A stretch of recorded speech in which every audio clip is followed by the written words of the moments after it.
जी हाँ जी, ये लियारी की वीडियो है जिसको पीपल्स पार्टी के गढ़ भी कहा जाता है। तो वहाँ पे सोहेल आफरीदी गया तो उसको बड़े भरपूर तरीके से वेलकम किया गया। जो ट्रेडिशनल सियासतदान हैं और जो ये समझते हैं कि अब वो आगे इक़्तिदार अपनी औलादों के हवाले कर देंगे और ये निज़ाम इसी तरह चलता रहेगा, और वो मेरे ख्याल में थोड़ा सा मुश्किल हो। तेहरान के बाजार से शुरू होने वाला ये एहतजाज अब मुख्तलिफ इलाकों के अंदर फैल चुका है। आयतुल्लाह खामनाई साहब ने बाकायदा तौर पर यह बयान जारी किया है जिसमें उन्होंने कहा है कि जनाब ये बैरूनी इसके अंदर हाथ है, इसराइली एजेंट हैं, दीगर इस तरह के लोग हैं।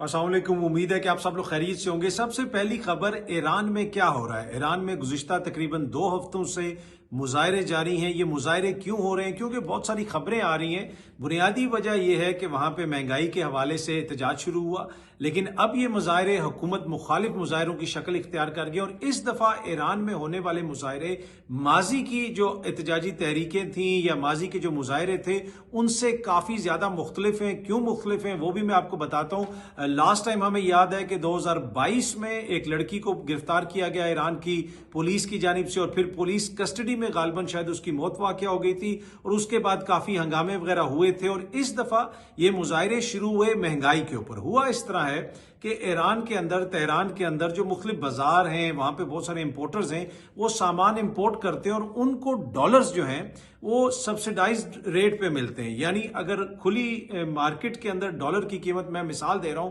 100 रुपया है, तो हुकूमत उनको 70 रुपए पे, 80 रुपए पे, 50 रुपए पे, यानी कम कीमत के ऊपर उनको डॉलर देती है ताकि वो बाहर से माल इंपोर्ट कर सकें, फिर वो माल बेचते हैं। जब हुकूमत ने वो सब्सिडी खत्म कर दी और उनको आम मार्केट के रेट के ऊपर डॉलर उठाना पड़ा तो कीमतों में इजाफा हो गया। और ये मुजाहरे शुरू हुए थे तेहरान के बाजार से, और जो लोग मुजाहरे कर रहे हैं, जिन लोगों ने अपनी दुकानें बंद की हैं, उनको बाजारीज भी कहते हैं। और जो बाजारीज हैं ये बड़ी इंपॉर्टेंट, एक जिसे आप कह सकते हैं उनकी सोसाइटी का हिस्सा है, और ये लोग बड़े इन्फ्लुएंशियल हैं। और ये मुख्तलिफ इसलिए है इस दफा एहतजाज के ये ट्रेडिशनली वो लोग हैं जो रजीम को सपोर्ट करते हैं, जो वहां पे हुकूमत को सपोर्ट करते हैं। इस वक्त वहां पे जो इस्लामिक हुकूमत है उसको वो सपोर्ट करते हैं, लेकिन पहली दफा बड़ी तादाद में मुजाहिरों में वो भी शिरकत कर रहे हैं। उन्होंने अपनी दुकानों को बंद कर दिया है और फिर तेहरान के बाजार से शुरू होने वाला ये एहतजाज अब मुख्तलिफ इलाकों के अंदर फैल चुका है। इसमें जिस तरह मैंने आपको बताया कि 45 के करीब अमवात हो चुकी हैं। इसमें बहुत सारे सिक्योरिटी पर्सनल जो हैं वो भी जख्मी हुए हैं, उसके अलावा आम शहरी जख्मी हुए हैं, इवन के बच्चों की हलाकतों की खबरें भी हैं। तो इस दफा ये जो मुजाहरे हैं ये माजी के मुकाबले में मुख्तलिफ हैं, क्योंकि इसमें जो सेकुलर तबका है वो भी एहतजाज कर रहा है, उसके साथ साथ वो तबका जो हुकूमत को ट्रेडिशनली सपोर्ट करता है लेकिन इस वक्त वो महंगाई से तंग आ चुके हैं, वो भी इस दफा इन हुकूमत के खिलाफ मुजाहरे कर रहे हैं। अच्छा, अब ये मुजाहरे शुरू तो महंगाई के खिलाफ हुए थे, लेकिन अब इन्होंने शक्ल इख्तियार कर ली है रजीम मुखालिफ या हुकूमत मुखालिफ मुजाहरों की। और कल रात को भी वहां पे मुजाहरे होते रहे, उससे पहले भी मुजाहरे होते रहे। हुकूमत ने पूरे मुल्क के अंदर इंटरनेट को बंद कर दिया है, फोन सर्विस को बंद कर दिया है। बैरूनी दुनिया से ईरान का राब्ता ऑलमोस्ट इस वक्त खत्म हो चुका है। अच्छा, अब दुनिया भर जो है वो भी इसको देख रही है, वो इसके ऊपर कमेंट्स भी कर रहे हैं। इवन के डोनाल्ड ट्रंप साहब ने भी कहा है कि भाई अगर सख्त किस्म का क्रैकडाउन किया गया, हम ये कर देंगे, हम वो कर देंगे। ये वो डोनाल्ड ट्रंप है जो जिसके अपने मुल्क में क्या हो रहा है, वहां पे जो आइस एजेंट्स हैं, यानी वो जो लोग हैं जो जाते हैं और इलीगल जो वहां पे जिसे आप कह सकते हैं लोग ठहरे हुए हैं, जिस किसी का वीजा एक्सपायर हो गया है या किसी के पास वीजा नहीं है, ये जाके किसी को घर से पकड़ लेते हैं, किसी को बाजार से पकड़ लेते हैं। और हालिया दिनों में ही इन्होंने एक खातून को भी मार दिया, वो बेचारी गाड़ी में भाग रही थी, उसको गोलियां मार के मार दिया। और ये सारी जो इंतजामिया है ट्रंप की वो उसको डिफेंड कर रही है उस अमल को। लेकिन वो ये कह रहे हैं कि ईरान में अगर मुजाहिरीन के खिलाफ किसी ने कोई एक्शन लिया तो हम जनाब इंटरवीन भी कर सकते हैं, हम ये भी कर देंगे, वो भी कर देंगे। अब जो ट्रंप हरकतें कर रहा है उसके ऊपर मगरबी दुनिया क्या कह रही है, मैं उसके ऊपर आता हूं।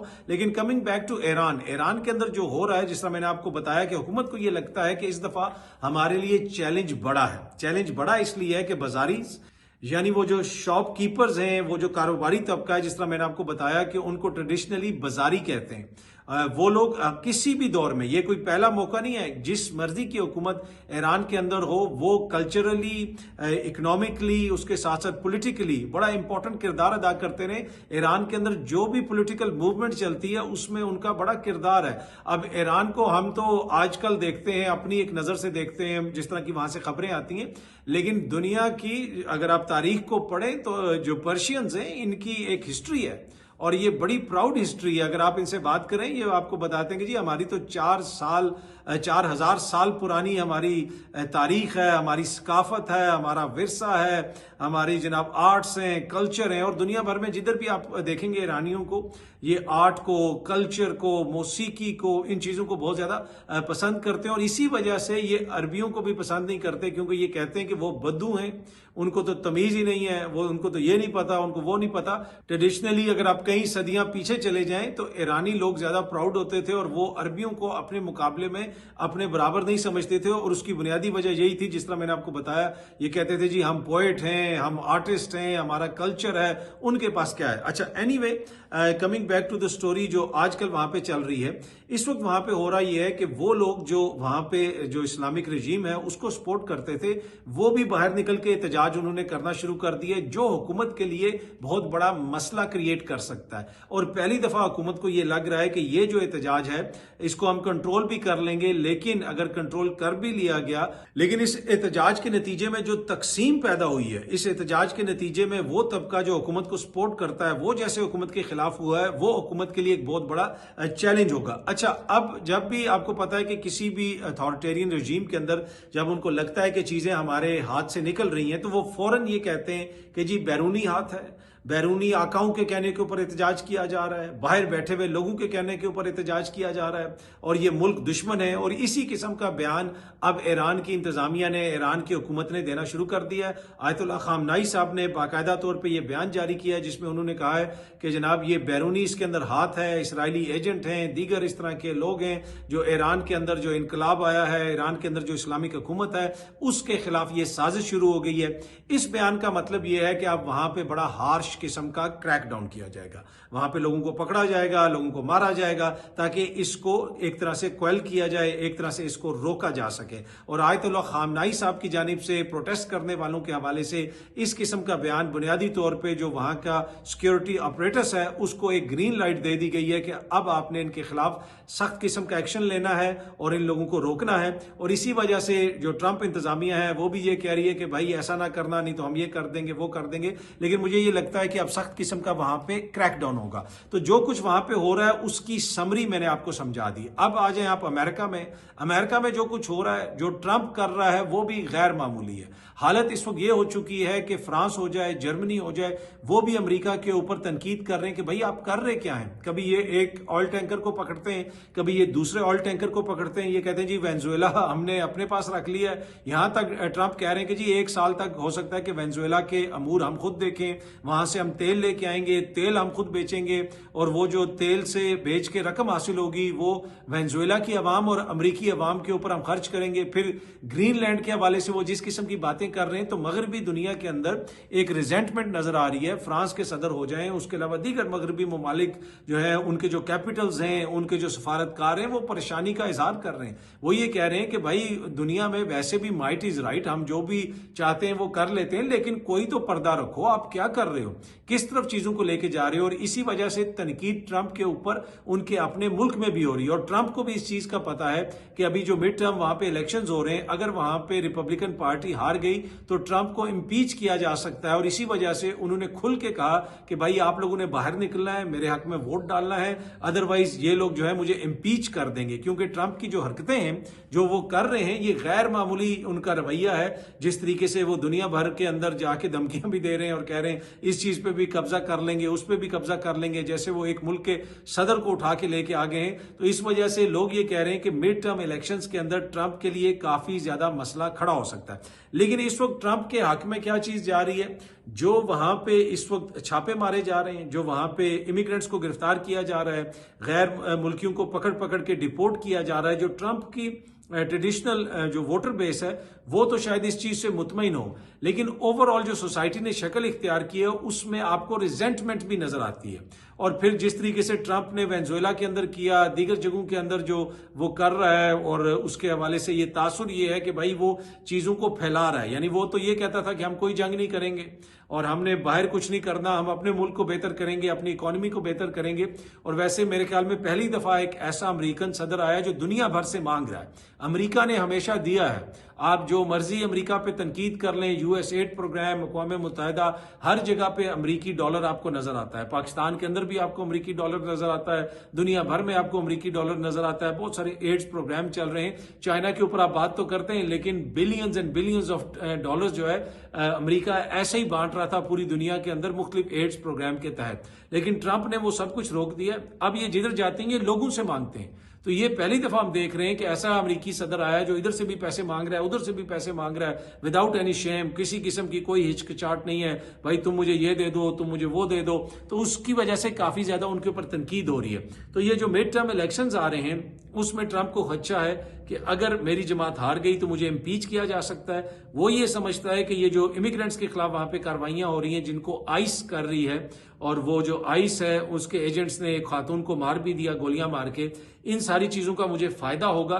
पर मुझे ये लगता है कि ट्रंप के वोटों में मुझे कमी होती हुई नजर आ रही है। बहुत सारे लोग ये कह रहे हैं कि इन सारे इकदाम की वजह से ट्रंप मजीद पॉपुलर हो जाएगा और पहले से ज्यादा रिपब्लिकन पार्टी को वोट पड़ेंगे।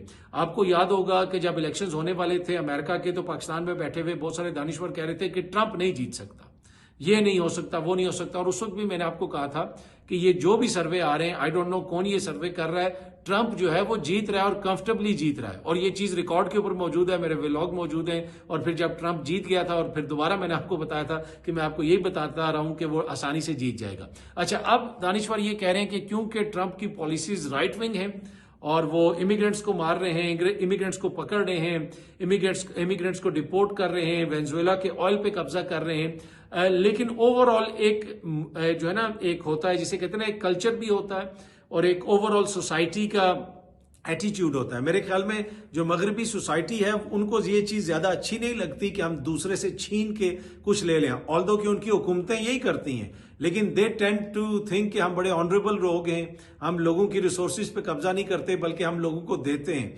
तो ये जो जिस तरीके से ट्रंप ने हरकतें की हैं, इससे मुझे ये लगता है, हो सकता है कि ये मेरा तज्जिया गलत हो, मुझे ये लगता है कि जो मिड टर्म इलेक्शंस हो रहे हैं वहां पे, उसमें रिपब्लिकन पार्टी को इसका काफी ज्यादा नुकसान होगा और ऐन मुमकिन है कि वो हाउस के अंदर अपनी मेजोरिटी भी खो दें। लेकिन इसको प्रेडिक्ट करना इस वक्त इतना आसान नहीं है, लेकिन जितने वोट उनको पहले पड़ते हैं मुझे ये लगता है कि इस दफा उनको वोट उससे कम पड़ेंगे। अच्छा, ग्रीनलैंड वाला मामला भी है, ग्रीनलैंड को भी वो कह रहे हैं कि जी हम ये कर देंगे, वो कर देंगे।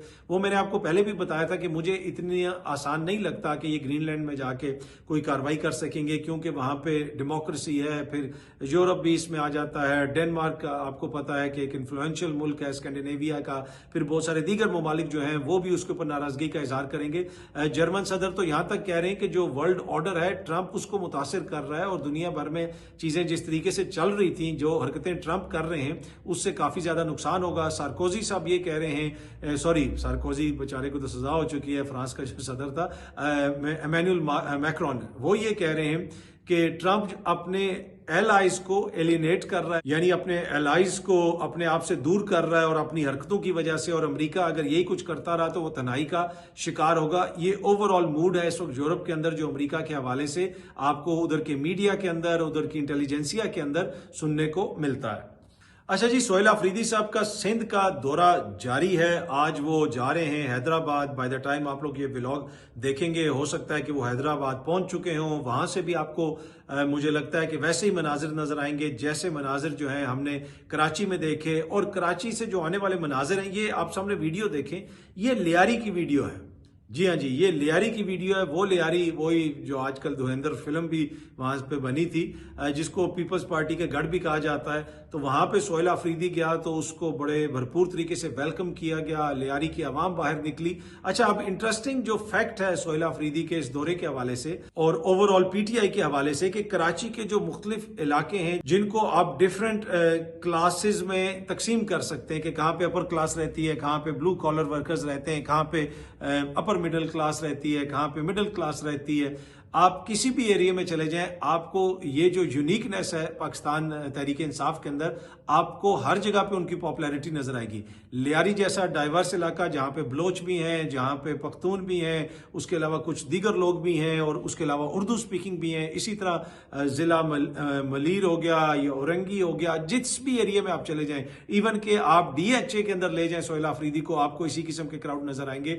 तो ये एक यूनिक चीज इमरान खान साहब की सियासत ने पाकिस्तान के अंदर इंट्रोड्यूस करवाई है कि जहां पे मुख्तलिफ मज़ाहिब से ताल्लुक रखने वाले लोग, मुख्तलिफ नजरियात से ताल्लुक रखने वाले लोग आपको इमरान खान साहब को सपोर्ट करते हुए नजर आएंगे। माइनॉरिटीज जिस तरह मैंने कहा कि वो भी आपको नजर आएंगी।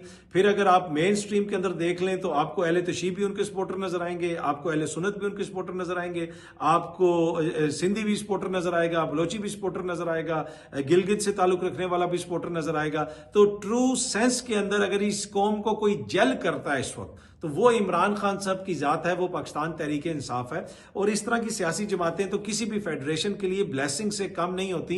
एनीवे, मैं जिस तरह पहले भी अर्ज कर रहा था कि जैसा दौरा आपने देखा कराची के अंदर अवाम का रिस्पांस था सोहेल आफरीदी साहब के हवाले से, हैदराबाद में भी वैसा ही रिस्पांस आएगा। और फिर जो बड़ा जलसा होने जा रहा है इतवार वाले दिन, उससे एक वाज़ेह मैसेज जाएगा कि पाकिस्तान तहरीक इंसाफ इतने साल गुजरने के बावजूद, यानी 3 साल गुजर गए हैं, जिस किस्म का क्रैकडाउन उनके खिलाफ हो रहा है, जो कुछ उनके साथ हुआ, इमरान खान साहब की किसी ने तस्वीर नहीं देखी 2 साल से, वो जेल में। कोई और सियासी जमात ऐसा कर सकती है, इस वक्त ऐसी पोजीशन में है कि वो पाकिस्तान के अंदर ये कर सकें, यानी इस तरह किसी दूसरे सूबे में जाके जहां पे उनकी हुकूमत नहीं है इतना ज्यादा क्राउड पुल कर सकें। बिलावल जाता है ना लाहौर, और मरियम वेलकम करती है उनको, जी बिलावल आ रहे हैं, पंजाब में आ रहे हैं, हम उनको वेलकम करते हैं। कितना क्राउड उनके लिए निकलता है।